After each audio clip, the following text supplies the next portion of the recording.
आज अशोका विजयादिवशी त्याचप्रमाणे धम्मचक्र परिवर्तन दिन यांच्या दिनी नागपूर येथील दीक्षाभूमीवर विराट जनसागर आज उसळले आहे आणि या ठिकाणी देशविदेशातील लोक या ठिकाणी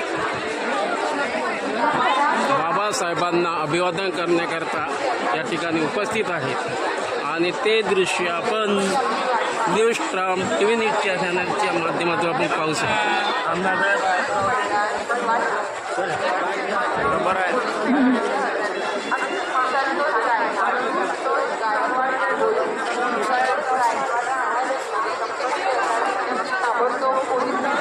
खूप गर्दी आहे हो. आज